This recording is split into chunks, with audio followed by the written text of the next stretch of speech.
Machu is just really, really hard to hit. He makes it very difficult to catch him, and then Bowser does a lot of the work. That's a lot to say for a Rob, too. Yeah. Rob, you should be able to just swing and you'll find him. Yeah, he kind of just like floats around with nairs and stuff. All right. You see, he's kind of sitting on the side of the stage. He'll apply pressure when people aren't like super paying attention.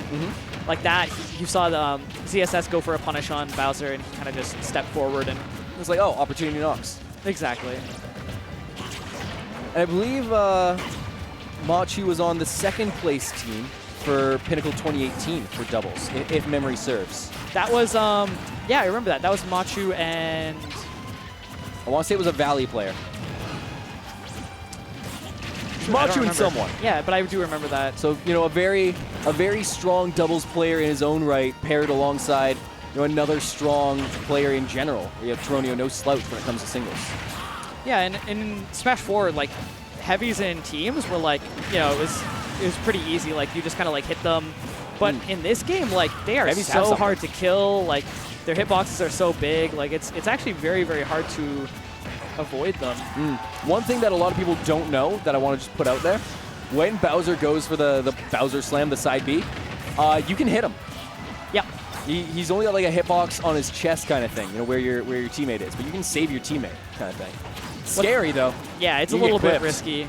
One thing that they were doing in practice is they were doing Joker Bowser, and then when Bowser would come down with the Bowser bomb, he would just Rebels guard it, of course, and just get Arsene off of it. That's brutal and it's brilliant at the same time.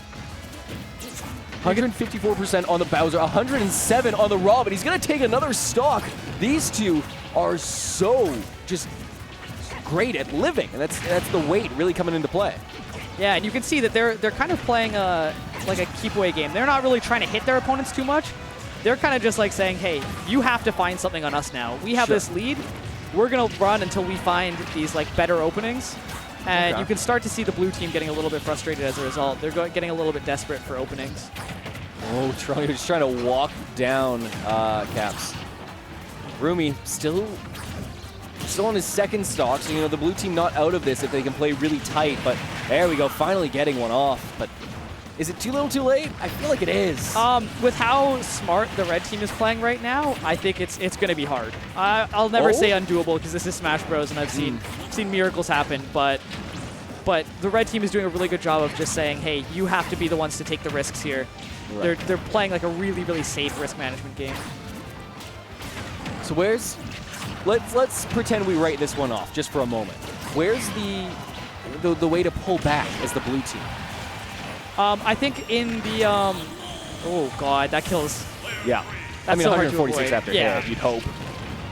Sorry, you were gonna say. So yeah, in the next game, I think they just have to like overextend a little bit less. So they just need to shore up the gameplay, tighten things up, make sure. Oh, good conversion. Off of jab too, like. Yeah.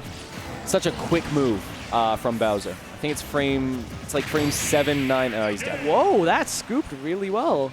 It's got a nice little triangle to it. Yeah.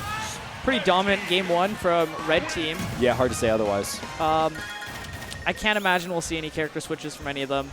I think for the main thing for blue team is they'll just have to kind of like tighten up their gameplay a little bit so they don't get behind, because once they're behind against the red team's just kind of big bodies, big stocks. Sitting back, you know, forcing them to take larger and larger risks as the farther they get behind. Right. And they're doing a really good job of it. And then, I agree with what you're saying. They do need to shore up. But the red team, even if they do find themselves behind, they can play that patient game plan almost, because their hitboxes are so big and kind of slowly encroach on the blue team. Piranha try and push them away. Kaps playing Piranha Plant. Okay. I have never seen his Piranha Plant. I didn't know he played Piranha Plant. This is a character that's very, he's fallen very under the radar since he got released. It's half because some people think he's really, like, just not good. But the character's scary. He's got a lot of, like, interesting pressure tools and stuff. Yeah, for sure. The smoke cloud, an absolute terror. The spike ball, and my goodness, that is a hell of a start. That was a very quick stock. That's gonna force the red team to play a lot tighter than they were even in the previous game. How do you fix this one up? Yeah, I mean, Machu still hasn't taken like any percent. Right. So even though Tauroneo got that first stock off, this is still pretty close to even. Tauroneo though, kind of getting just tossed about. That's the one disadvantage of heavies in doubles. Very big Sometimes body. you just get tossed around. And there isn't much you can do about it. Ooh. Oh, no punish on that. Oh, sweet side B. Oh, almost living. Piranha Plant, well, deceivingly heavy. Yeah, in the upper echelon, top 20 or so, I think, of weight. I think he's over 100. Oh, an unfortunate air dodge off stage for Kaps. Means the red team is back in the lead. Yeah, after such a brilliant start, it's all just slowly melted away. You can see there, he really, really wanted that up B on the neutral get up and pushed a little bit too far for it and got punished. And there's that overextension you were talking about that they can't afford. Yeah.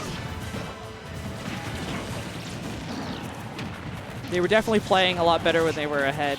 Yep. I think that what they have to do is they either have to stay at like an even amount, or they have to play like a really patient game when they're behind and not let those, not get desperate for the kills. Oh, Ooh. no. And it's an conversion, unfortunate Machu.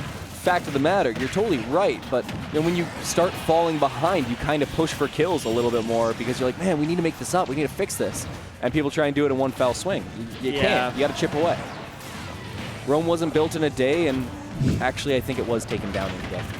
But that's a different story. All right, well, they've evened it up on stocks. The percents are a little bit tight, but as long as Kaps can hold on here, this isn't looking too awful for them. Yeah, the big players in this one are Kaps and Tauroneo. The first one to drop a stock there really changes the flow.